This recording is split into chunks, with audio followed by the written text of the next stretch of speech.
लहरों का आक्रोश। शब्बाद सैलाब से हो रही विनाश की भारी बारिश और भूस्खलन से आधे से ज्यादा हिंदुस्तान में तबाही मची हुई है। पहाड़ी इलाकों में जहां बारिश के साथ साथ भूस्खलन ने मुसीबत को बढ़ा दिया है, तो वहीं मैदानी इलाकों में पानी रिहायशी इलाकों में कब्जा जमा रहा है।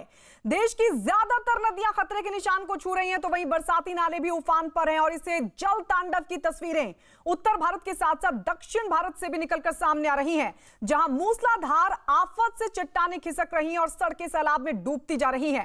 बाढ़ पीड़ितों को प्रशासन की ओर से मदद पहुंचाई जा रही है, लेकिन भारी बारिश की वजह से यह काफी साबित नहीं हो रही।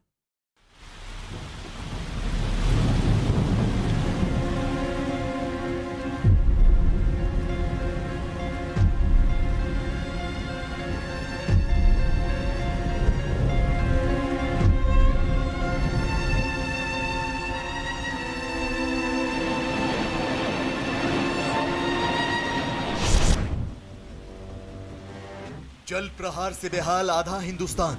लगातार बारिश के चलते दिल्ली में जल भराव और जाम की स्थिति उत्पन्न हो गई है। पुल प्रहलादपुर जो सबवे है वो जल भराव यहाँ पर हुआ है, पानी इकट्ठा हो गया, बारिश का पानी है ये। कहीं बस में फंसी जान, कहीं पानी में अटकी एम्बुलेंस। जानलेवा हो चुका है जल तांडव।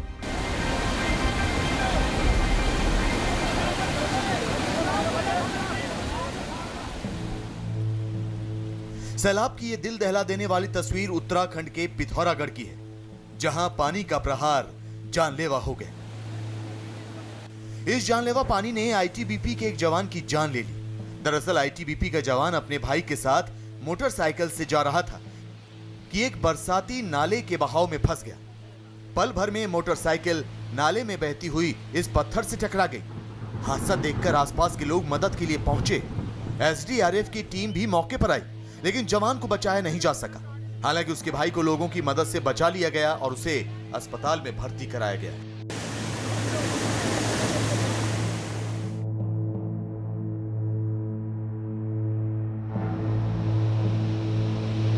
उत्तराखंड में लगातार हो रही बारिश की वजह से यहां की नदियां उफान पर हैं। पिथौरागढ़ के धारचूला में पानी की वजह से जबरदस्त तबाही हो रही है। यहां नदियों का पानी रिहायशी इलाकों में दाखिल हो चुका है और सब कुछ बहा ले जाने पर आमादा है।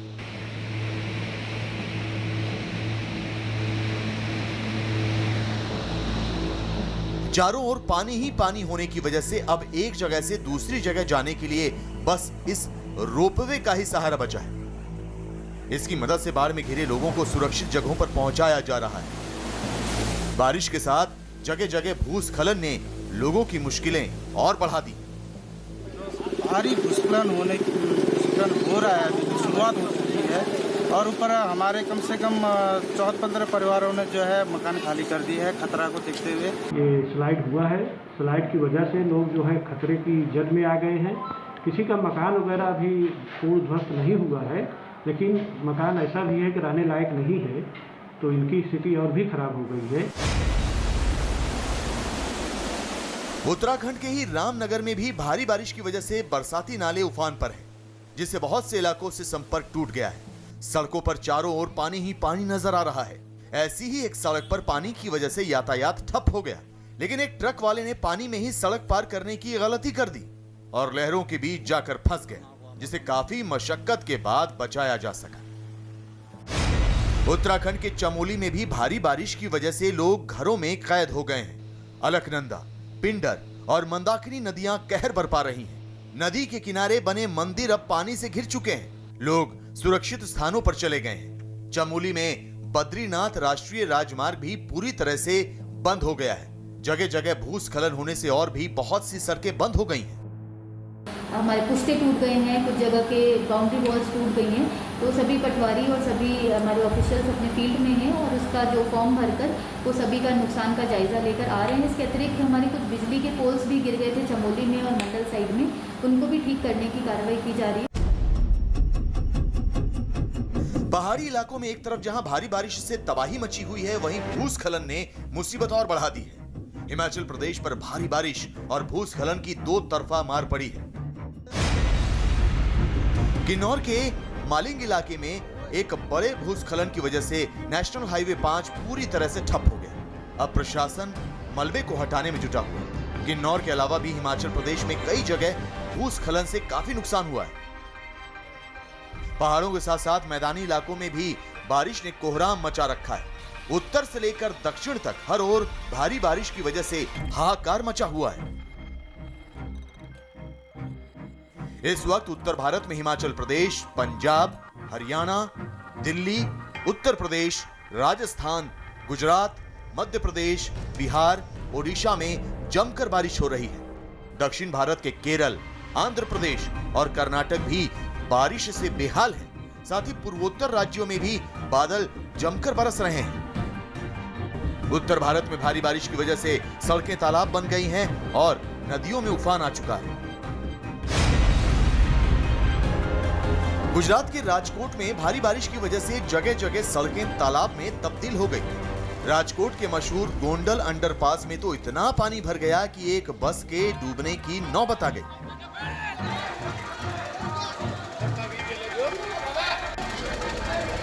अंडरपास में फंसी इस बस में बहुत से यात्री भी सवार थे। पानी की वजह से उनकी जान पर बन आई। भारी बारिश की वजह से जल स्तर भी तेजी से बढ़ रहा था, इसीलिए आनन फानन में लोगों को बस से निकालने की कोशिश शुरू की गई। इस रेस्क्यू ऑपरेशन को अंजाम देने के लिए प्रशासनिक अधिकारी भी मौके पर पहुंचे और उन्होंने लोगों को सुरक्षित बाहर निकाला। इसके साथ ही अंडरपास में फंसी बस को बाहर निकालने के लिए जेसीबी मशीन का सहारा लिया गया। इस मशीन की मदद से ही बस को लहरों से बाहर निकाला जा सके। इस अंडरपास में बस फंसने की घटना होने के कुछ घंटों बाद ही इसी अंडरपास में एक एम्बुलेंस फंस गई। एम्बुलेंस में मरीज भी था, जिसे लोगों की मदद से स्ट्रेचर समेत बाहर निकाला गया। इसके बाद एम्बुलेंस भी जेसीबी मशीन की मदद से ही खींचकर पानी से बाहर निकाली गई।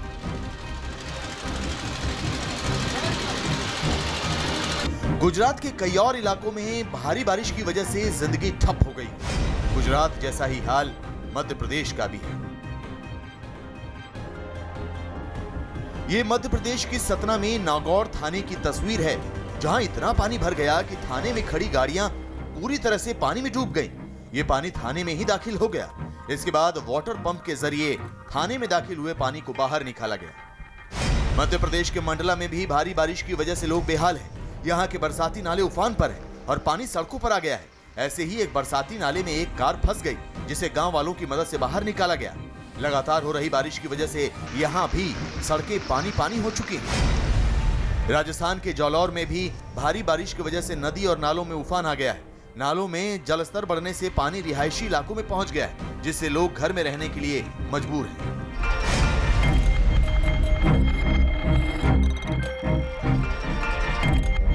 उधर बिहार के मुजफ्फरपुर में नदियों का जलस्तर कुछ कम जरूर हुआ, लेकिन लोगों की परेशानी कम नहीं। जगह जगह सड़कें अब भी पानी में डूबी हुई हैं और लोगों को आने जाने में काफी मुश्किलों का सामना करना पड़ रहा है। पानी की वजह से जिन लोगों ने सुरक्षित जगहों पर पलायन किया, वो अब भी टेंट में जिंदगी गुजारने को मजबूर। मुहैया कराया जाए ताकि लोग का दुख तकलीफ दूर हो। खाने पीने का भी सुविधा तकलीफ हो रही है। उत्तर प्रदेश के कानपुर में पहली मूसलाधार बारिश होते ही पूरा शहर पानी पानी हो गया। पानी का बहाव इतना तेज था कि कार तक बहने लगी। कानपुर से आई तस्वीर में एक कार का ड्राइवर जान बचाने के लिए कार से बाहर तो आ गया, लेकिन बाढ़ में फंस गया। इस युवक को फंसा हुआ देखकर आसपास के लोग मौके पर पहुंचे और उन्होंने किसी तरह इसकी जान बचाई। मानसून की पहली मूसलाधार बारिश ने नगर निगम के दावों की पोल खोली। ये हाल तब है जबकि कानपुर में कई विधायक और मंत्री रहते हैं। कई जगह जल भराव हुआ और पूर्व मंत्री के घर के बाहर जल भराव की स्थिति ऐसी थी कि कार बहती हुई उनके घर के पास आई। किसी तरह कार चालक ने अपनी जान बचाई। पश्चिम बंगाल के जलपाईगुड़ी में एक नदी में अचानक जलस्तर बढ़ने से एक महिला लहरों में फंस गई। महिला को मदद के लिए गुहार लगाता देख दो युवकों ने नदी में छलांग लगा दी। लहरों से लड़ते हुए इन युवकों ने किसी तरह महिला की जान बचाई और उसे किनारे तक ले गए।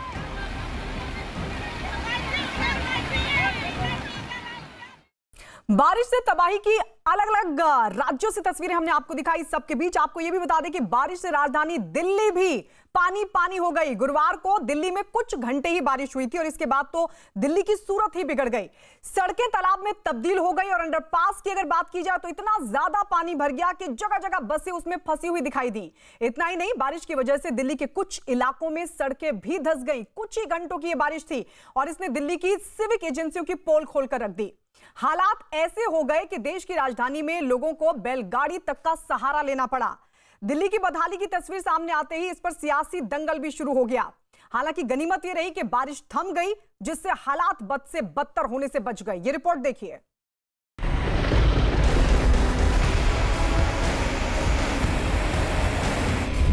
बारिश ने लगाया राजधानी पर ब्रेक। एक ही बारिश में पानी पानी हुई दिल्ली। कहीं अंडरपास में फंसी बस, कहीं बैलगाड़ी में चले लोग।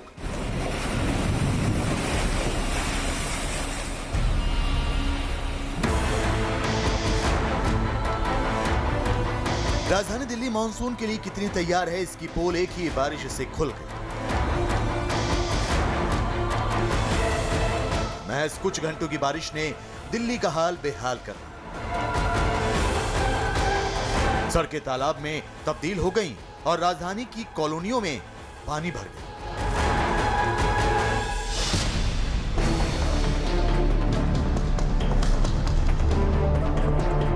मझधार में दिख रही ये बस किसी नदी या तालाब में नहीं फंसी है, बल्कि ये राजधानी दिल्ली के तुगलकाबाद के अंडरपास का नजारा है, जहां भारी बारिश के बाद इतना पानी भर गया कि पूरी बस ही फंस गई। बाद में इस बस को क्रेन की मदद से अंडरपास से बाहर निकाला गया।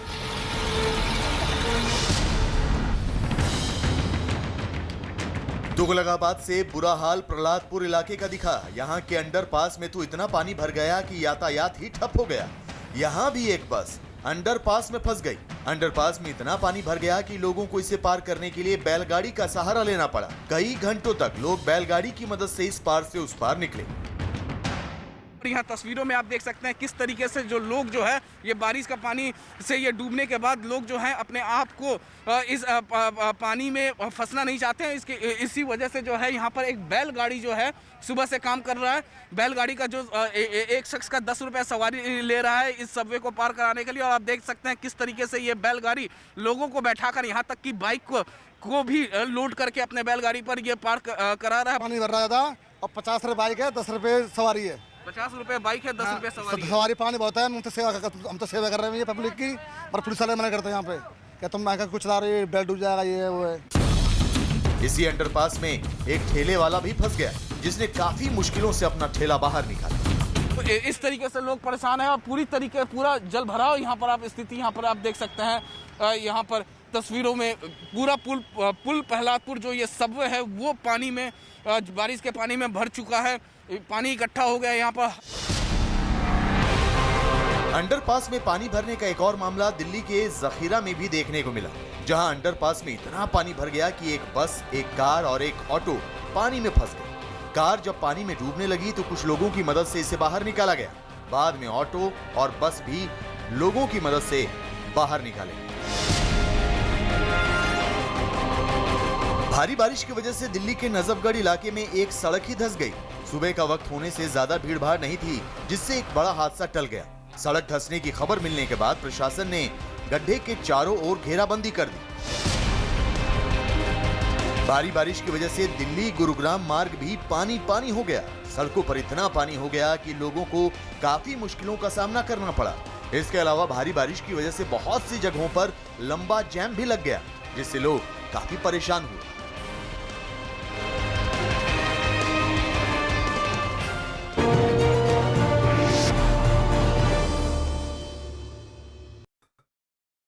प्यार, पैसा, धोखा, तंत्र मंत्र और ना जाने क्या क्या, सुशांत की मौत से जुड़े सच जैसे जैसे सामने आ रहे हैं, इस मामले का सस्पेंस भी लगातार गहराता जा रहा है। ईडी को रिया ने इटली में हुए प्रेत प्रसंग की कहानी सुनाई थी। अब उसी से जुड़ा एक और सच आ गया है सामने।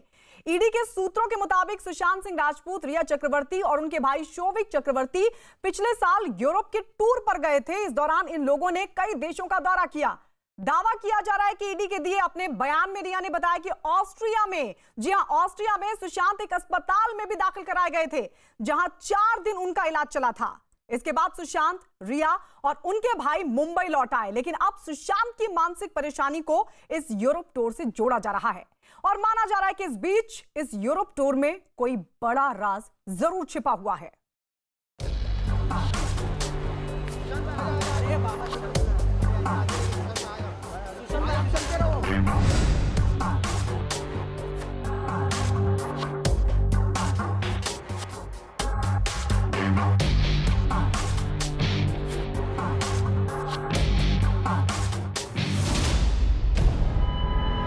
यूरोप टूर से बदली सुशांत की जिंदगी।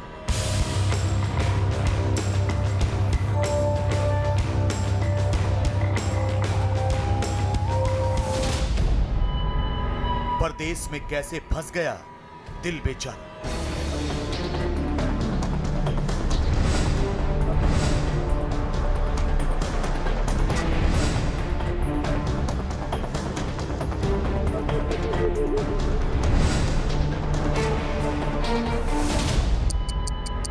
सुशांत की जिंदगी के 216 घंटों का राज।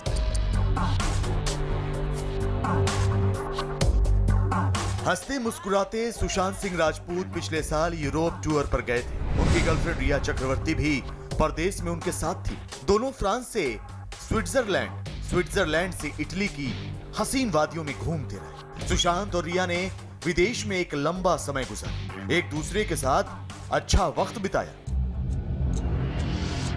लेकिन रिया के मुताबिक इटली में 600 साल पुरानी पेंटिंग ने सुशांत की जिंदगी बदल दी।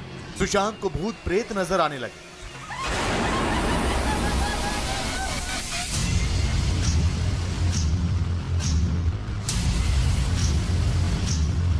सुशांत इतने परेशान हो गए कि तय वक्त से पहले ही वो रिया चक्रवर्ती के साथ मुंबई वापस चले आए।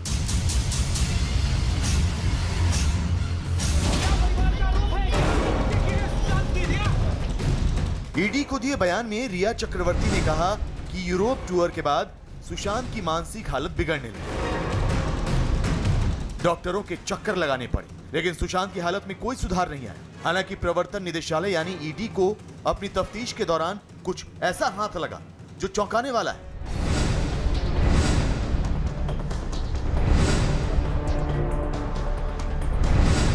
गौर से देखिए, यह है रिया की ट्रैवल हिस्ट्री। रिया कब कब कहां गई, रिया ने देश और देश से बाहर कहां और कितना वक्त गुजारा, रिया सुशांत के साथ इटली में कितने दिन रुकी, इस सब की पूरी जानकारी इस ट्रैवल हिस्ट्री में है। रिया और सुशांत के देश से लेकर विदेश में घूमने की हर जानकारी ईडी के पास है, जिसमें कुछ ऐसा नजर आया जो हैरान करने वाला है। रिया की ट्रैवल हिस्ट्री के मुताबिक पिछले साल 3 अक्टूबर से 9 अक्टूबर तक रिया अपने भाई शोविक और सुशांत के साथ फ्रांस में थी। 9 अक्टूबर से 11 अक्टूबर तक रिया, सुशांत और शोविक स्विट्जरलैंड में रुके, लेकिन 11 अक्टूबर को ही तीनों स्विट्जरलैंड से वापस फ्रांस चले आए, जबकि उसी दिन यानी 11 अक्टूबर को ही तीनों फिर स्विट्जरलैंड चले गए और 12 अक्टूबर तक वहीं रुके। मतलब एक ही दिन में 2 बार रिया और सुशांत फ्रांस और स्विट्जरलैंड के चक्कर काटते रहे। एक ही दिन में रिया, उनका भाई शोविक चक्रवर्ती और सुशांत सिंह राजपूत स्विट्जरलैंड से फ्रांस पहुंचे और फ्रांस से वापस स्विट्जरलैंड क्यों आए, इसी की जांच की जा रही है। प्रवर्तन निदेशालय ये जानना चाहता है कि शोविक, सुशांत और रिया ये तीनों ही फ्रांस और स्विट्जरलैंड के बीच चक्कर क्यों काट रहे थे, क्योंकि इसी के बाद ही जब ये तीनों 13 अक्टूबर 2019 को इटली पहुंचे तो वहीं से सुशांत सिंह राजपूत की मानसिक परेशानियां शुरू हुई। अब आपको समझाते हैं कि आखिर एक ही दिन में स्विट्जरलैंड से फ्रांस और फिर फ्रांस से स्विट्जरलैंड आना जाना कितना थकावट भरा हो सकता है।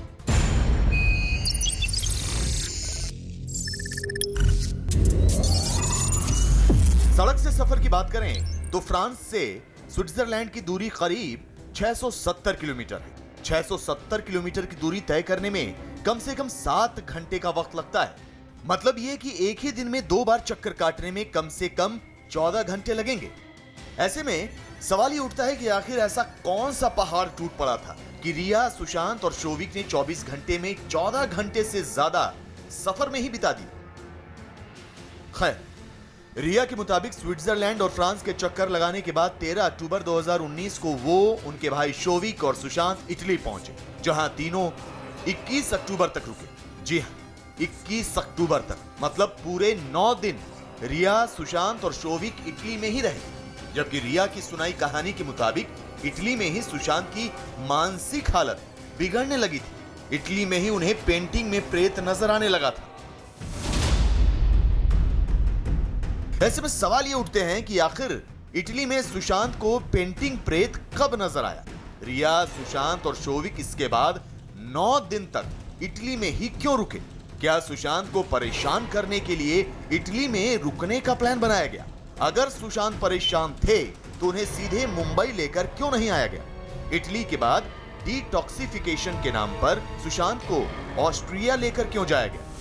पेंटिंग देखने से अगर आप बोलेंगे painting cause of his illness था, तो उस चीज़ को मैं नहीं मानती हूँ, क्योंकि जो मेंटल इलनेस है ना, वो बहुत कॉम्प्लेक्स होती है। ब्रेन में बहुत सारे सर्किट्स होते हैं, उनमें केमिकल्स होते हैं जो अप एंड डाउन होते हैं, जिसकी वजह से मानसिक बीमारी होती है। तो अगर आप सिर्फ एक पेंटिंग को कह रहे हैं कि पेंटिंग देखने से कोई दिमागी तौर पे मानसिक रोगी हो गया है, वैसा नहीं होता है। रिया, सुशांत और शोविक गए तो थे यूरोप घूमने, लेकिन वहां से लौटते ही सुशांत की जिंदगी बदल गई। रिया की माने तो सुशांत अजीब सा व्यवहार करने लगे। सुशांत के कमरे से चीखने, चिल्लाने की आवाजें आने लगी। तो शायद यही वजह है कि सुशांत की मौत में पैसों के खेल की तलाश करते करते प्रवर्तन निदेशालय रिया की ट्रैवल हिस्ट्री तक खंगालने में जुटी, जबकि सुशांत की बहन श्वेता सिंह वीडियो जारी कर सीबीआई जांच की मांग करने के साथ साथ अपने भाई को इंसाफ दिलाने की गुहार लगा रही है। तहे दिल से आप सबसे रिक्वेस्ट है कि हम एकजुट होकर सीबीआई इंक्वायरी की मांग करें, क्योंकि हमें सच जानने का हक है। Thank you.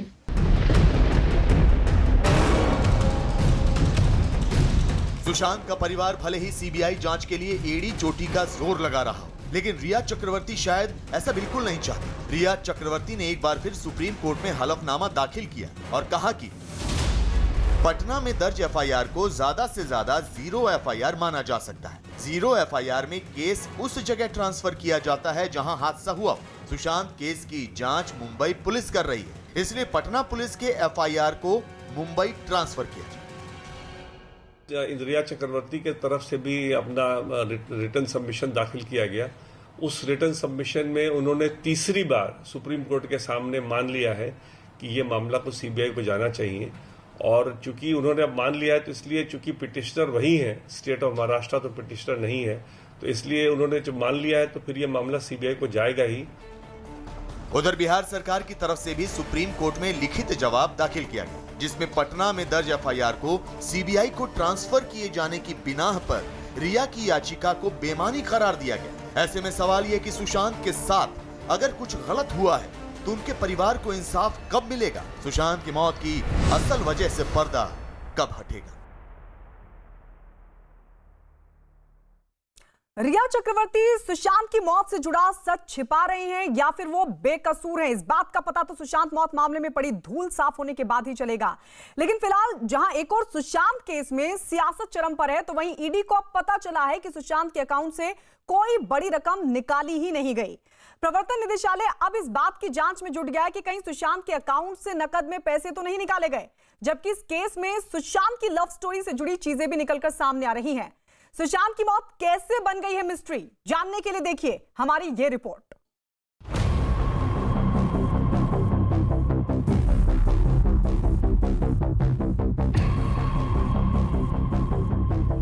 सभी ने शांत बैठना चाहिए जब तक मुंबई पुलिस का जांच पूरी नहीं। खुद भोंकना बंद कर दे। We want CBI for Sushant Singh Rajput. 10 जगह जो है एफआईआर हो जाएगा, 10 जगह इंक्वायरी शुरू हो जाएगी।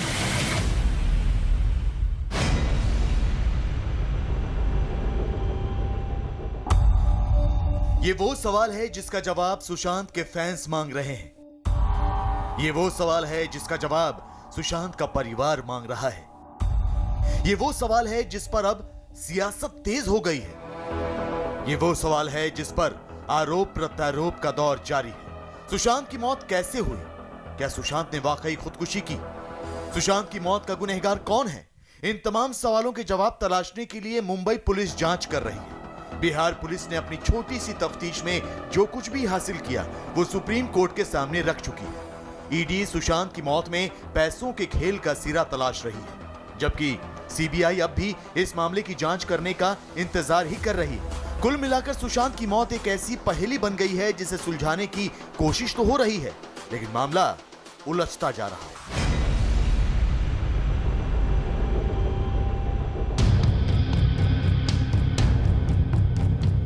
फिलहाल सबसे तेज गति से अगर कोई सुशांत केस की जांच में जुटा है तो वो प्रवर्तन निदेशालय है। सुशांत की मौत में पैसे का क्या खेल है, इसकी पड़ताल करते करते ईडी को रोज नई बातें पता चल रही हैं। अब तक ईडी को लग रहा था कि रिया सुशांत के पैसे पर ना सिर्फ ऐश कर रही है बल्कि अपना बैंक बैलेंस भी बढ़ा लिया है, लेकिन अब प्रवर्तन निदेशालय को पता चला है कि सुशांत के बैंक खातों से रिया और उसके परिवार वालों के बैंक खातों में कोई भी बड़ी रकम ट्रांसफर नहीं हुई है। सुशांत के 4 बैंक खाते थे, लेकिन वो ज्यादातर लेन देन सिर्फ एक ही बैंक खाते से करते थे। ईडी को शक है कि सुशांत के खातों से पैसे नगद निकाले गए हों। यूरोप टूर के दौरान कुछ पैसे दूसरे बैंक में ट्रांसफर हुए हैं, जिसकी जांच ईडी कर रही है। यही नहीं, रिया ने जो 2 प्रॉपर्टी ली है उसके पैसों की भी जांच ईडी कर रही है। प्रवर्तन निदेशालय ने गुरुवार को सुशांत के रूम पार्टनर दीपेश, उनका निजी कामकाज करने वाले नीरज और बॉडीगार्ड को भी पूछताछ के लिए बुलाया। ईडी ने रिया चक्रवर्ती और उनके भाई शोविक के खिलाफ मनी लॉन्ड्रिंग का मामला दर्ज कर जांच शुरू की। 8 लोगों के बयान दर्ज किए गए तो कई नई कहानियां भी निकलकर सामने आने लगी। ईडी को अब तक की तफ्तीश में यह भी पता चला है कि सुशांत अपनी एक पूर्व गर्लफ्रेंड के घर की ईएमआई भी भरते थे। जानकारी के मुताबिक जिस अकाउंट से फ्लैट के पैसे जाते थे उसमें अभी भी करीब 30 लाख रुपए की रकम बची हुई है। हालांकि ये साफ नहीं है कि सुशांत सिंह राजपूत अपनी कमाई से किसकी ईएमआई भर रहे थे, लेकिन बताया जा रहा है कि इस फ्लैट में आज भी उनकी तथाकथित गर्लफ्रेंड रहती हैं। सूत्रों के मुताबिक ये फ्लैट सुशांत सिंह राजपूत के नाम पर लिया गया था, लेकिन आज इसमें उनकी पूर्व प्रेमिका रहती हैं। उधर सुशांत के करीबी और उनका घरेलू कामकाज करने वाले अंकित आचार्य को धमकियां मिलनी शुरू हो गई हैं। कुछ लोग अंकित को डराने धमकाने की कोशिश कर रहे हैं, शायद इसलिए क्योंकि अंकित ने न्यूज 18 के सामने खुलकर कहा था कि सुशांत सुसाइड नहीं कर सकते। अंकित ने कहा था कि सुशांत की मौत संदेहास्पद है।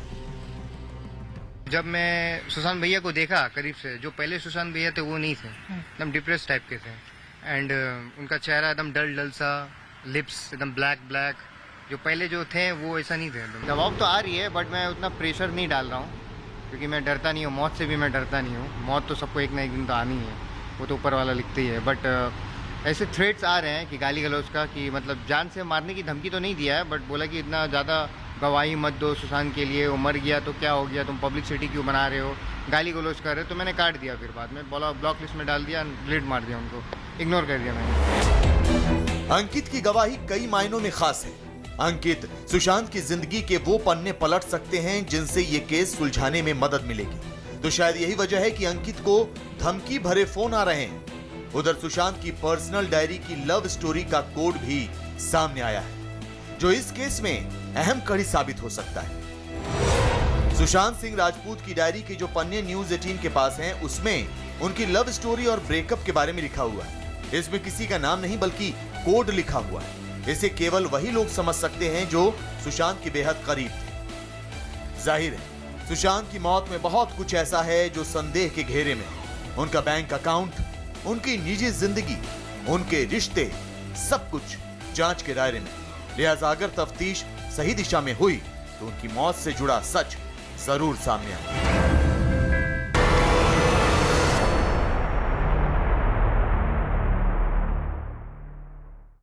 अब सवाल ये कि सुशांत का कैश किसकी ऐश। सुशांत सिंह राजपूत की मौत को आज 2 महीने पूरे हो चुके हैं, लेकिन उनके परिवार और उनके चाहने वालों को अब भी इंसाफ का इंतजार है। सुशांत के चाहने वाले उनकी मौत का सच जानने के लिए बेताब हैं। मामले की सीबीआई जांच की मांग जोर पकड़ रही है और इस पर सुप्रीम कोर्ट सोमवार को सुना सकता है फैसला। इस सब के बीच आपको बता दें, सुशांत के लिए इंसाफ की गुहार के बीच न्यूज 18 को मुंबई में सुशांत के घर का एक एक्सक्लूसिव वीडियो हाथ लगा है। यह वीडियो 3 अप्रैल 2019 का बताया जा रहा है, जिसमें सुशांत की बहन प्रियंका और उनके जीजा सिद्धार्थ तंवर के होने का दावा किया जा रहा है, जो पैसों के लेन देन के मामले में सुशांत के एक नौकर से पूछताछ करते हुए दिखाई दिए। बताया जा रहा है कि सुशांत के एक नौकर को उनकी बहन प्रियंका ने निकाल दिया था। इसके बावजूद नौकर को पैसे ट्रांसफर किए गए। वीडियो में इसी मामले में सुशांत की जीजा और उनकी बहन उनके दूसरे नौकर से यह पूछते दिखे कि आखिर किसके कहने पर ये पैसे नौकरी से निकाले गए नौकर के अकाउंट में ट्रांसफर किए गए। नाम बोलो, नाम बोलो। पैसे ट्रांसफर हुए? नाम बोलो। पैसे ट्रांसफर हुए? आज पैसे ट्रांसफर हुए पंकज को, जिसको हमने निकाला था।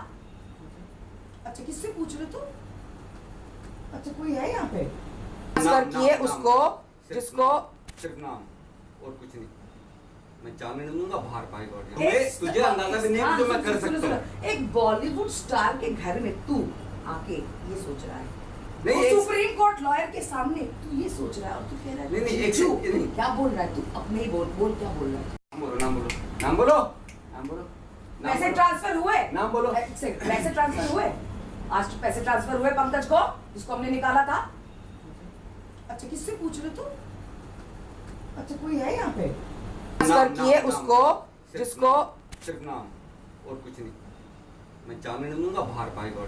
तुझे अंदाजा भी नहीं जो मैं कर सकता हूँ। एक बॉलीवुड स्टार के घर में तू आके ये सोच रहा है, नहीं, सुप्रीम कोर्ट लॉयर के सामने तू ये सोच रहा है और तू कह रहा है नहीं, क्या बोल रहा है तू? अपने ही बोल क्या बोल रहा है? तो ये एक्सक्लूसिव वीडियो न्यूज 18 के हाथ लगा है। मुंबई में सुशांत के घर का ये एक्सक्लूसिव वीडियो 3 अप्रैल 2019 का, जिसमें सुशांत की बहन प्रियंका दिख रही हैं, उनके जीजा सिद्धार्थ तंवर दिख रहे हैं और जो पैसों के लेन देन के मामले में सुशांत के एक नौकर से पूछताछ करते हुए दिखाई दिए।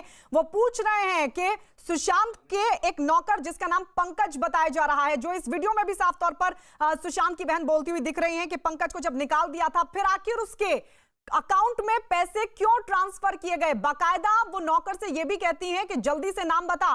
साथ ही उनकी तरफ से ये भी कहा जा रहा है कि क्या यहाँ पर कोई है जो तुमको इंस्ट्रक्ट कर रहा है, जो तुमको निर्देश दे रहा है, फिर किससे पूछ रहे हो। ये एक्सक्लूसिव वीडियो न्यूज 18 पर आप देख रहे हैं। ट्रांसफर किए उसको, जिसको सिर्फ नाम और कुछ नहीं। मैं जानने नहीं दूंगा बाहर पाएगा। तुझे अंदाजा भी नहीं जो मैं कर सकता हूँ। एक बॉलीवुड स्टार के घर में तू आके ये सोच रहा है, नहीं, सुप्रीम कोर्ट लॉयर के सामने तू ये सोच रहा है और तू कह रहा है नहीं, क्या बोल रहा है तू? अपने ही बोल क्या बोल रहा है? नाम बोलो, नाम बोलो, नाम बोलो। पैसे ट्रांसफर हुए? नाम बोलो। पैसे ट्रांसफर हुए? आज पैसे ट्रांसफर हुए पंकज को, जिसको हमने निकाला था। अच्छा, किससे पूछ रहे तुम? अच्छा, कोई है यहाँ पे?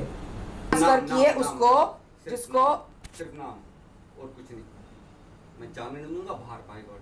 तुझे अंदाजा भी नहीं जो मैं कर। तो न्यूज 18 के हाथ ये एक्सक्लूसिव वीडियो लगा। हम सीधे रुक कर लेते हैं मुंबई। हमारे दो सहयोगी हमारे साथ जुड़ गए हैं, आशीष सिंह मुंबई से और अभिषेक पांडे भी हमारे साथ जुड़ चुके हैं। लेकिन सबसे पहले आशीष, आपके पास कब का ये वीडियो और किन बातों का इसमें जिक्र किया जा रहा है, जरा डिटेल में बताएं।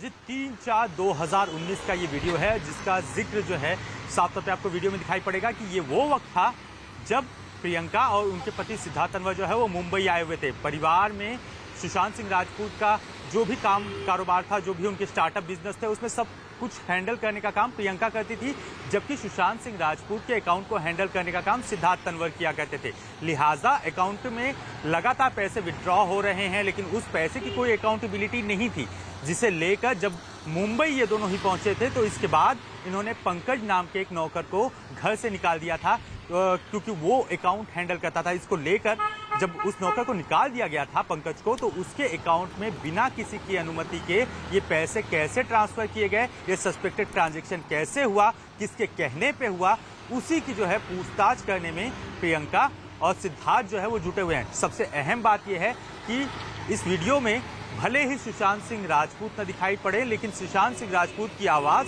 कुछ जगहों पर जरूर सुनाई पड़ती है। यानी सुशांत सिंह राजपूत भी वहीं पे मौजूद थे, यानी सुशांत सिंह राजपूत की भी अनुमति से ये ट्रांजैक्शन नहीं हुआ था। ऐसे में संदेह के घेरे में जो है कहीं ना कहीं रिया आती हैं, क्योंकि रिया जो है उस वक्त सुशांत सिंह राजपूत के साथ संबंधों में थी और इसी महीने जब 3/4/2019 का ये वीडियो है, उसी के 17 दिन बाद यानी 20 अप्रैल 2019 को सुशांत सिंह राजपूत की प्रियंका से लड़ाई होती है, क्योंकि सुशांत सिंह राजपूत को रिया जाकर बताती हैं कि प्रियंका ने नशे की हालत में उन्हें मॉलिश करने की कोशिश की है।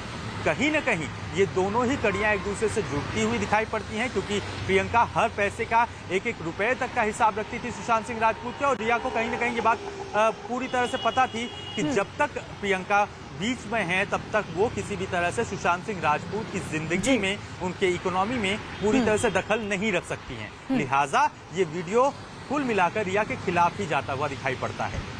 यानी इसीलिए सवाल पूछा जा रहा था कि जब जिस नौकर को निकाल दिया गया है, फिर उसके अकाउंट में ट्रांसफर क्यों किए गए पैसे। आशीष, इस पर आपसे और भी डिटेल लेंगे, लेकिन इस सबके बीच ये भी बता दें कि सुप्रीम कोर्ट जल्द ही सुशांत केस की जांच सीबीआई को सौंपे जाने पर फैसला सुना सकता है। इस बीच सुशांत सिंह राजपूत को इंसाफ दिलाने के लिए उनके परिवार को अब फिल्म इंडस्ट्री का भी मिल रहा है सपोर्ट। सुशांत केस की सीबीआई जांच की मांग तेज होने लगी है। सुशांत की बहन श्वेता सिंह के बाद कंगना रनौत, अंकिता लोखंडे, कीर्ति सेनन और वरुण धवन और परिणीति समेत हिंदी सिनेमा की कई हस्तियों की तरफ से सुशांत को इंसाफ दिलाने की मामले की जांच सीबीआई को सौंपे जाने की मांग उठने लगी है। यानी फिल्म इंडस्ट्री भी अब सुशांत के परिवार के सपोर्ट में खड़ा दिखाई दे रहा है। कई फिल्मी हस्ती हैं जिनकी तरफ से कहा जा रहा है कि सुशांत को इंसाफ मिलना चाहिए और उसके लिए सीबीआई जांच की मांग की जा रही है। सुशांत के परिवार ने उनको इंसाफ दिलाने के लिए कल एक प्रार्थना सभा का आयोजन किया है। सुशांत की बहन श्वेता सिंह ने एक ट्वीट के जरिए इस प्रार्थना सभा के आयोजन की जानकारी दी और लोगों से सुशांत के लिए होने वाली इस प्रार्थना सभा में जुटने की अपील की है। एक दिन पहले सुशांत की बहन श्वेता सिंह कीर्ति ने सुशांत केस की सीबीआई जांच की मांग करते हुए सुशांत के फैंस से उनकी इंसाफ की लड़ाई में शामिल होने की अपील की थी। उन्होंने सुशांत के लिए सीबीआई जांच की मांग करने के लिए भी कहा था। तो अब उनकी तरफ से ट्वीट किया गया है और सुशांत के लिए उन्होंने एक प्रार्थना सभा का आयोजन किया है और लोगों से अपील की है कि वो इस प्रार्थना सभा में जुटें, वहां पहुंचें। बाकायदा एक ट्वीट के जरिए उन्होंने इस बात की जानकारी सुशांत के फैंस को दी है। Hello everyone, I'm Sushant Singh Rajput's sister Shweta Singh Kirti, and I request everyone to stand together and demand for CBI inquiry for Sushant. We deserve to know the truth. We deserve justice for Sushant. Otherwise, we will never find closure. We won't be able to live a peaceful life.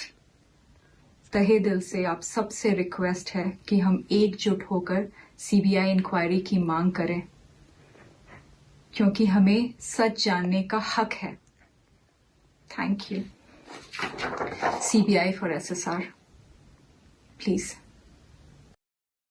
तो ये सुशांत सिंह राजपूत की बहन को आप सुन रहे थे, श्वेता कीर्ति, जिनकी तरफ से ये अपील की गई है कि लोग जो फैंस हैं वो उनके साथ आए, सुशांत के लिए इंसाफ की लड़ाई में साथ दें और साथ ही उनकी तरफ से ये भी कहा गया कि सीबीआई जांच की मांग को और तेज किया जाए। अभिषेक पांडे हमारे सहयोगी भी हमारे साथ लगातार बने हुए हैं। अभिषेक, अब लगातार जो सपोर्ट है फैंस के साथ साथ अब फिल्म इंडस्ट्री की भी कई हस्तियां हैं, कई लोग हैं जो ये कह रहे हैं कि हाँ, सुशांत को इंसाफ मिलना चाहिए और सीबीआई जांच की मांग भी तेज हो रही है।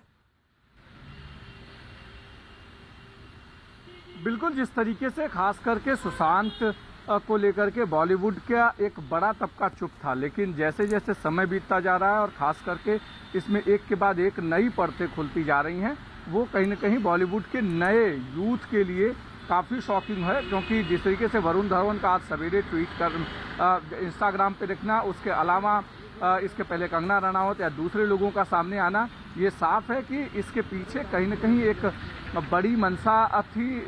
इसके तहत अब ये सुसाइड है कि हत्या है, ये तमाम सारे इन्वेस्टिगेशन के पार्ट है। लेकिन जिस तरीके से बॉलीवुड का एक बड़ा तबका धीरे धीरे सामने आ रहा है, उससे ये साफ है कि इस पूरे मामले में एक बड़ी कॉन्स्पिरेसी रची गई और आज सुशांत सिंह राजपूत शिकार हुए हैं, कल कोई दूसरा शिकार हो सकता है। ये बॉलीवुड के नए लोगों को पता है, जो यूथ एंट्री कर रही है या जिनका करियर इस समय पीक पर है। यही वजह है कि वो सब एक के बाद एक धीरे धीरे सामने आ रहे हैं। आज जब 2 महीने हो रहे हैं, ऐसे में जहां एक तरफ सियासत गर्म है, वहीं दूसरी तरफ बॉलीवुड से भी लोग बाहर आने शुरू हो गए हैं और सीबीआई जांच की मांग कर। सीबीआई जांच की मांग के पीछे सबसे बड़ी वजह यह है कि मुंबई पुलिस ने इतने दिनों में इन्वेस्टिगेशन में जो बेसिक पहलू थे वो भी तलाश नहीं पाई है। और जैसा परिवार वाले आरोप लगा रहे हैं, जिस तरीके से फैंस आरोप लगा रहे हैं कि इसमें जो प्राइम एक्यूज है रिया चक्रवर्ती, उसको मुंबई पुलिस बचाने की कोशिश कर रही है। उससे जुड़े कई दूसरे पहलू हैं जिनको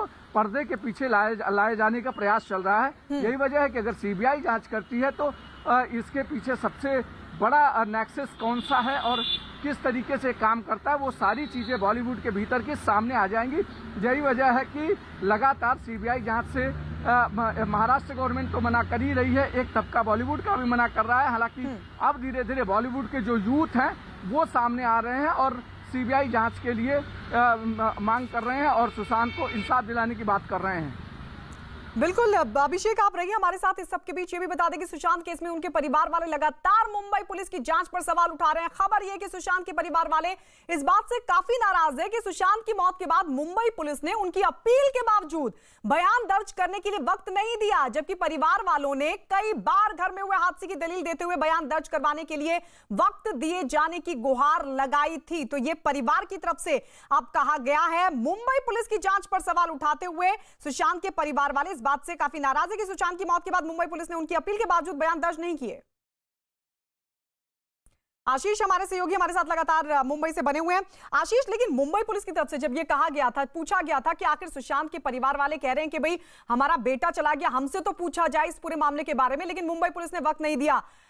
मुझे याद है कि मुंबई पुलिस की तरफ से ये कहा गया था कि हमने बुलाया लेकिन परिवार वाले नहीं पहुंचे। जी बिल्कुल, मुंबई पुलिस की तरफ से साफ तौर पे अपनी सफाई दी गई कि इस मामले में जो है मीतू, जो उनकी बहन है, जिन्होंने बिहार पुलिस को अपना बयान दर्ज करवाया है, इसके अलावा प्रवर्तन निदेशालय को अपना बयान दर्ज करवाया है, उन्हें कम से कम 10 बार पुलिस ने मैसेज किए हैं। 10 मैसेज जो है वो पुलिस की तरफ से किए गए थे, लेकिन उसके बावजूद भी वो व्यस्तता का हवाला देते हुए नहीं आ पाई। वहीं परिवार के अन्य सदस्य जो है वो ट्रोमा में थे, लिहाजा उनसे भी संपर्क किया गया था। उन्हें भी कहा गया था कि उनका एक बार बयान हो चुका है, लेकिन केस के कंक्लूजन के लिए उनसे पूछताछ जरूरी है, उन्हें भी संपर्क किया गया था, लेकिन वो भी नहीं आ पाई। और इस बीच सबसे अहम बात मुंबई पुलिस की तरफ से कही गई कि उन्होंने कभी भी रिया को क्लीन चिट नहीं दी थी। रिया से पूछताछ होने के बाद, बयान दर्ज होने के बाद रिया से फिर भी जो है डीसीपी त्रिमुखे वो संपर्क में थे। रिया की तरफ से एक मेल भी इन्वेस्टिगेशन से जुड़ा हुआ किया गया था। अलग से उन्हें जो है जोन 8 के जो है ऑफिस में बुलाकर अलग से पूछताछ भी की गई थी और इन्वेस्टिगेशन का ये पहलू किसी को बताया नहीं गया था क्योंकि ये क्रूशियल स्टेज पे था। ऐसे में जो परिवार की तरफ से जो आरोप लग रहे हैं या बिहार पुलिस की तरफ से जो आरोप लगाया गया कि मामले को सही ढंग से इन्वेस्टिगेट नहीं किया गया, वो पूरी तरह से मुंबई पुलिस ने खारिज किया है। बिल्कुल, मुंबई पुलिस ने खारिज किया, लेकिन ये सबसे बड़ा सवाल है क्योंकि ये जानकारी मिली कि मुंबई पुलिस की तरफ से वक्त ही नहीं दिया गया। परिवार वालों का भी ये आरोप है, परिवार वाले ये कह रहे हैं बार बार कि हमने कहा कि हमारे बयान दर्ज किए जाए, लेकिन मुंबई पुलिस की तरफ से हमें वक्त नहीं दिया गया। इस बीच आपको ये भी बता दें कि एक्टर जिया खान की मां ने भी सुशांत केस की सीबीआई जांच करवाए जाने की मांग उठाई है। उन्होंने अपनी बेटी जिया खान की तरह सुशांत की हत्या किए जाने की आशंका भी की है जाहिर।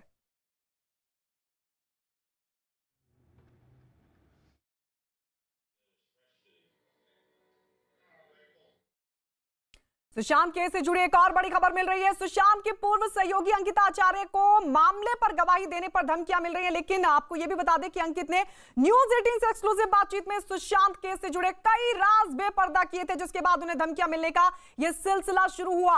हालांकि अंकित आचार्य ने न्यूज 18 से खास बातचीत में साफ कर दिया कि वो सुशांत को इंसाफ दिलाने के लिए लड़ाई लड़ने से पीछे नहीं हटेंगे और मामले की जांच सीबीआई को सौंपे जाने पर सीबीआई का पूरा सहयोग करेंगे। न्यूज 18 से एक्सक्लूसिव बातचीत में उन्होंने एक बार सुशांत की मौत को आत्महत्या मानने से एक बार फिर से इनकार किया और उनकी हत्या किए जाने की जताई आशंका। जरा सुनिए अंकित आचार्य ने क्या कहा। तो आपको सुनवाएंगे, लेकिन इससे पहले आपको बता दें अंकित आचार्य लगातार अब ये बात कह रहे हैं कि उनको धमकियां मिल रही हैं, लेकिन वो बिल्कुल भी पीछे नहीं हटेंगे और सुशांत को इंसाफ की लड़ाई में लगातार आगे बढ़ते रहेंगे बिना डरे। अंकित आचार्य ने यह भी कहा कि सीबीआई इस पूरे मामले की जांच करेगी तो सीबीआई का भी पूरा सहयोग किया जाएगा। जरा सुनिए अंकित आचार्य ने क्या कहा। क्या हो रहा है, क्या फ़ोन आ रहे हैं, क्या बोला जा रहा है फ़ोन पे, क्या है पूरा व्याख्या हमें बताइए क्या हो रहा है। एक्चुअली तो ऐसा धमकाया जा रहा है कि मतलब फ़ोन आ रहे हैं, थ्रेट्स तो आ रहे हैं, बट मतलब फ़ोन करके गाली गलौज की जा रही है कि सुशांत के मतलब विटनेस पे मत जाओ, क्यों जा रहे हो, उसका बेफालतू पब्लिसिटी क्यों बना रहे हो, ये सब। एक बार तो कॉल आई थी, मैंने फिर डिलीट कर दी एंड ब्लॉक में डाल दिया था। एंड उसके बाद मैं थोड़ा डर गया था, तो फिर मैंने बोला कि चलो कोई बात नहीं, दूसरी बार आएगा तो मैं पुलिस में कंप्लेन करूँगा। एंड एक मैसेज भी आई थी मेरी, तो मैसेज तो अभी रखा हूँ वाला मैं। एंड बस इतने ही अभी थ्रेट्स आए मुझे। आपको जॉब से भी निकाल दिया गया है, क्या कुछ है वो भी थोड़ा सा बताएं दर्शकों को। हाँ देखिए, अब सुशांत भैया के लिए मैं तो लड़ रहा हूँ और आगे भी लड़ूंगा, उनके फैमिली के लिए भी लड़ूंगा। एंड जस्ट जॉब मेरी चली गई है, कोई रखने नहीं वाला है। एंड मतलब अभी तक मैं लड़ रहा हूँ सुशांत भैया के लिए, मतलब कितना कुछ खो चुका हूँ मैं, जॉब हार चुका हूँ, मतलब इधर उधर मतलब भटक रहा हूँ जॉब के लिए। बट अगर मैं तब भी मैं लड़ूंगा, ऐसा बात नहीं है, जब तक मैं जिंदा हूँ, अगर भले मार भी दे तब भी मैं लड़ूंगा उनके लिए, जस्टिस तो दिला के ही रहूँगा मैं।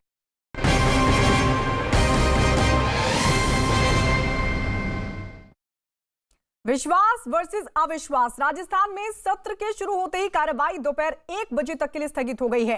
गहलोत सरकार विश्वास मत प्रस्ताव लाएगी। सीएम गहलोत की कोशिश है कि विश्वास मत प्रस्ताव लाया जाए और उसके जरिए अपनी सरकार को सुरक्षित दिखाया जाए।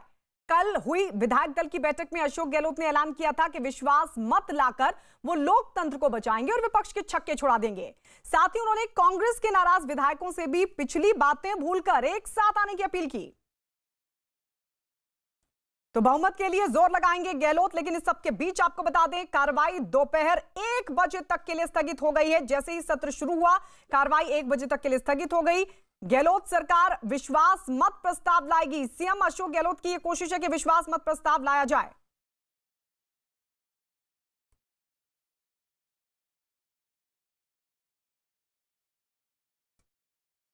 तो राजस्थान विधानसभा सत्र की शुरुआत हो चुकी है आज, और इस सब के बीच देखना होगा सदन के भीतर विश्वास वर्सेस अविश्वास, क्योंकि बीजेपी ऐलान कर चुकी है कि वो अविश्वास प्रस्ताव लाएगी गहलोत सरकार के खिलाफ। तो वहीं अशोक गहलोत विश्वास मत लाने जा रहे हैं।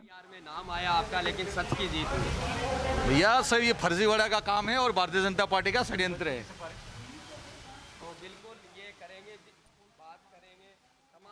तो बीजेपी का षड्यंत्र बताते हुए जो कांग्रेस के विधायक हैं वो ये विधानसभा सदन की ओर कूच करते हुए, लेकिन आपको बता दें कार्रवाई को 1 बजे तक के लिए स्थगित कर दिया गया है। इससे पहले इस सत्र की शुरुआत हुई जहां अशोक गहलोत विश्वास मत प्रस्ताव लाने जा रहे हैं, उनकी तरफ से ऐलान किया गया। बीजेपी अविश्वास प्रस्ताव लाने का ऐलान कर चुकी है। और इस वक्त हमारे सहयोगी भवानी सिंह हमारे साथ जुड़ गए हैं। भवानी, विधानसभा सत्र की शुरुआत हो चुकी है, हालांकि स्थगित हो गई, फिलहाल सदन को स्थगित कर दिया गया, लेकिन सबसे अहम सवाल ये कि सचिन पायलट सदन के भीतर कहां बैठेंगे? देखिए, एक तो ये है कि विधानसभा की कार्रवाई 1 बजे तक इसलिए स्थगित की गई है कि पहले जो सदन के अंदर या देश के अंदर किसी भी नेता की मृत्यु होती है तो उसके लिए शोकाभिव्यक्ति की जाती है, तो वो पहले व्यक्त की गई। अब उसके बाद में सदन की आगे की 1 बजे की कार्रवाई शुरू होगी, तब आगे शुरू होगा। विश्वास प्रस्ताव पेश कर दिया गया कांग्रेस की ओर से, लेकिन कांग्रेस को जो एमएलए है, जयपुर के अंदर भारी बारिश हो रही है इस वक्त, वो देर से पहुंचे। अभी आप देख सकते हैं तस्वीरों में, अब विधायक आ रहे हैं, तो अब 1 बजे पेश किया जाएगा विश्वास प्रस्ताव। और सचिन पायलट आए हैं, सचिन पायलट से हमने बात भी की थी, काफी खुश और कॉन्फिडेंट नजर आ रहे थे। और सचिन पायलट क्योंकि पहले डेप्यूटी सीएम के रूप में उनकी सीनियरिटी में अशोक गहलोत के बाद में बैठते थे, प्रस्ताव लेके आए। ये देखिए, डेमोक्रेसी की विजय है और पूरे भारत को संदेश दिया है राजस्थान ने कि जिस तरह से एकजुट होकर कांग्रेस ने उन्हें आज हाउस के अंदर मेजोरिटी शो करेंगे, जो राज्यसभा में जितनी लीड रही थी वो रहेंगी, और राजस्थान पूरे भारत में उदाहरण होगा एक यूनिटी का, एक ईमानदारी का, और कांग्रेस का पुनर्जन्म है पूरे भारत में राजस्थान से। टीकाराम जूली मौजूद हैं हमारे साथ, उनसे बातचीत करते हैं। टीकाराम जी, क्या कहेंगे, जो पूरा सीन बना 1 महीने तक के लिए और अब आज विश्वास मत लेके आ रहे हैं? 8 करोड़ जो राजस्थान की जनता है, उन्होंने जो कांग्रेस सरकार से जो उम्मीदें रखी हैं उन पे खरा उतरेंगे। आज विश्वास मत भी जीतेंगे और आने वाले समय में राजस्थान की जनता की पूरी सेवा हम करेंगे। जगदीश चंद्र जांगे कांग्रेस के विधायक हैं, जगदीश जी, जिस तरह से पूरे एक महीने ये खींचतान चली, अंतर्विरोध चला, अब क्या लगता है ये शांति स्थायी रहेगी आपकी एकता? देखिए, बीजेपी का षड्यंत्र था और जिन बाकी प्रदेशों में सरकार को, चुनी सरकार को अस्थिर करने का जो प्रयास किया गया था वो राजस्थान में लोग सफल नहीं हो पाए और ये इसी कोशिश में लगे हुए थे। और जो पिछले 1.5-2 महीने से जो सरकार का कामकाज में जो गति नहीं बन पाई उसके लिए सीधे तौर पे ये दोषी हैं। और आज सदन शुरू हो रही है और निश्चित तौर पे जो बिजनेस हैं, जो पेंडिंग बिल्स है उसको पास होंगे और पूरी निश्चित तौर पे जो भ्रम फैलाया भारतीय जनता पार्टी के लोगों ने कि कांग्रेस की गवर्नमेंट माइनॉरिटी में, उसका पर्दाफाश आज कर देंगे हम लोग। Thank you. Giriraj Singh Malinga ji, yes, जो आरोप लगाए गए थे, लेकिन आफ्टर ऑल कल एकता आप लोगों की दिखी है, कितने टिकेगी ये एकता? एकता हमेशा रहेगी, एकता टूटेगी नहीं। अब जो आरोप लगाए गए उनका क्या? वो सब एक दूसरे के आरोप तो लगते रहते हैं, चंदा राजनीति में कोई बात नहीं। राजकुमार गौड़ निर्दलीय विधायक हैं जी। राजकुमार जी, विश्वास मत का क्या रहेगा? पूरा विश्वास मत है। 125 लोग पहले सरकार के साथ थे और आज भी 125 लोग हैं। बहुत कोशिश की भारतीय जनता पार्टी ने तोड़ने की। तो कांग्रेस के जो विधायक हैं वो लगातार ये कह रहे हैं कि पिछले दिनों जो कुछ भी हुआ 34 दिनों में वो सब कुछ बीजेपी का षड्यंत्र था। लेकिन आज की जो तस्वीर होगी सदन के भीतर देखनी दिलचस्प होगी, क्योंकि एक तरफ गहलोत सरकार विश्वास मत प्रस्ताव लाने जा रही है जिसका ऐलान अशोक गहलोत कर चुके हैं, तो वहीं दूसरी तरफ बीजेपी की तरफ से यह कह दिया गया है कि वो अविश्वास प्रस्ताव लाएगी। तो ऐसे में सदन के भीतर की तस्वीर क्या होगी? और इस सबके बीच अहम सवाल यह भी कि सचिन पायलट आखिर कहां बैठेंगे? ये कांग्रेस, ये देखिए वसुंधरा राजे जो कि बीजेपी के विधायक है वो सदन की ओर कूच करते हुए, इससे पहले जब सदन की शुरुआत हुई, सत्र शुरू हुआ, तो जो सदस्य नहीं रहे हैं, जिनका निधन हो चुका है, उनके प्रति शोक संवेदना व्यक्त की गई। और उसके बाद संसदीय परंपरा के मुताबिक जो सदन था वो स्थगित कर दिया गया 1 बजे के लिए।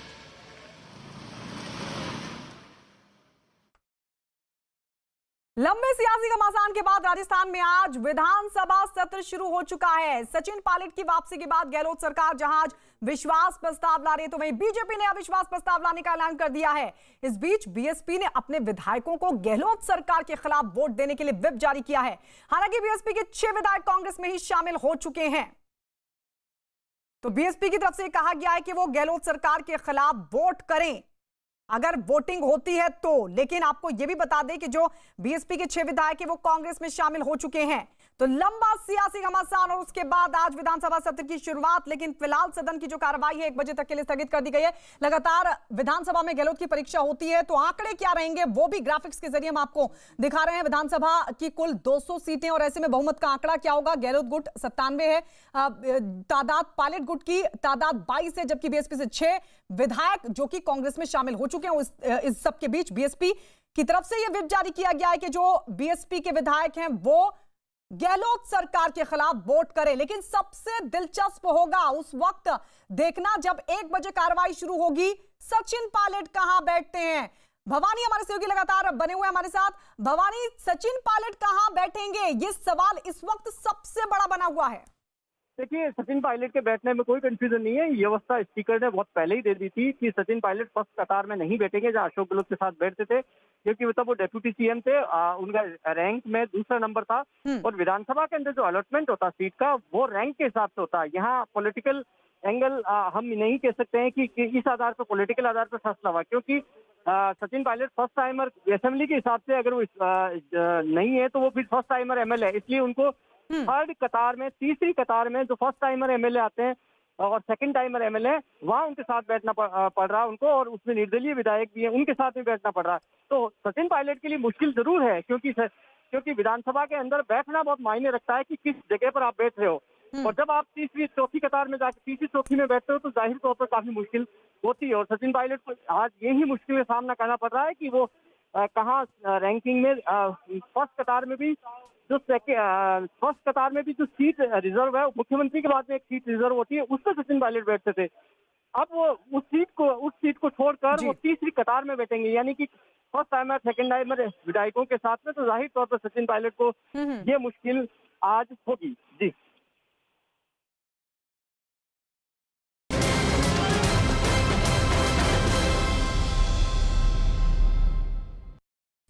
बारिश मूसलाधार, हर तरफ हाहाकार, देश भर से लगातार हाहाकारी सैलाब की तस्वीरें आ रही हैं सामने और देश के जो कई हिस्से हैं शहर से लेकर गांव तक पानी में डूबे हुए दिखाई दे रहे हैं। आए दिन बाढ़ की चपेट में आए लोग बेघर हो रहे हैं। सबसे पहले हम बात करेंगे गुजरात की तस्वीर आपको दिखाएंगे।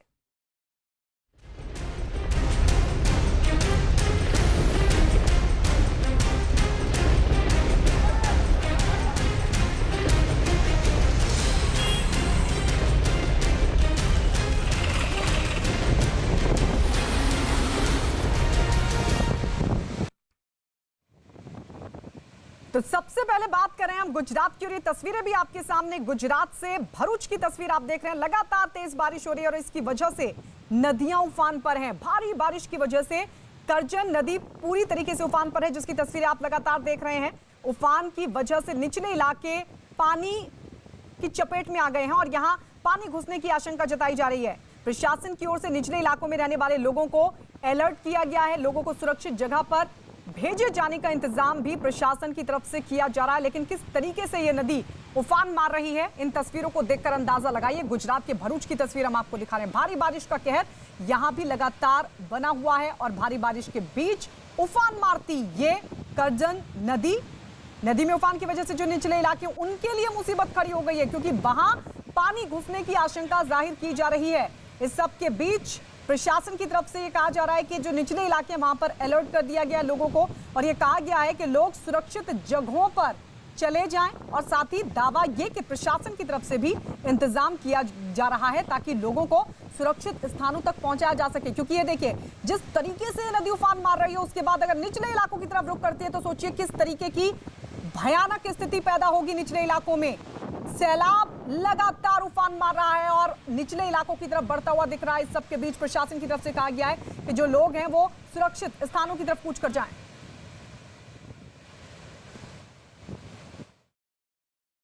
बाढ़ की तस्वीर आपको दिखाएंगे, लेकिन इस सबके बीच एक बड़ी खबर आपको बता दें। सुप्रीम कोर्ट ने वकील प्रशांत भूषण को कोर्ट की अवमानना का दोषी पाया। सजा पर 20 अगस्त को होगी सुनवाई। ये इस वक्त की बड़ी खबर सुप्रीम कोर्ट से मिल रही है। वकील है प्रशांत भूषण जिनको कोर्ट की अवमानना का दोषी पाया गया है और ये बताया जा रहा है कि सजा पर 20 अगस्त को होगी सुनवाई। एहतेशाम खान हमारे सहयोगी जुड़ गए हैं। एहतेशाम, ये पूरा मसला क्या है जिसको लेकर प्रशांत भूषण को कोर्ट की अवमानना का दोषी पाया गया? देखिए, प्रशांत भूषण एक जाने माने वकील हैं और एक्टिविस्ट भी हैं और इनके खिलाफ 2 मामले चल रहे हैं जो कि कोर्ट की अवमानना के मामले हैं। एक तो 11 साल पुराना मामला है, वो अभी लंबित है, लेकिन हाल के दिनों में जब ये लॉकडाउन चल रहा था उस वक्त प्रशांत भूषण ने ट्वीट करके मुख्य न्यायाधीश के ऊपर कुछ टिप्पणी की थी और 4 पूर्व जजों के ऊपर भी कुछ ऐसी टिप्पणी की थी। उसको दोहराया नहीं जा सकता क्योंकि आज सुप्रीम कोर्ट ने उस कंटेंट को कोर्ट की अवमानना माना है, उस बात को कोर्ट की अवमानना के दायरे में रखा है। तो अब उनको दोषी पाया गया है इस ट्वीट के लिए प्रशांत भूषण को, और अब उनको सजा इसकी क्या मिलेगी, कितनी सजा दी जाएगी, इस पर बहस 20 अगस्त को सुप्रीम कोर्ट में होगी। जी।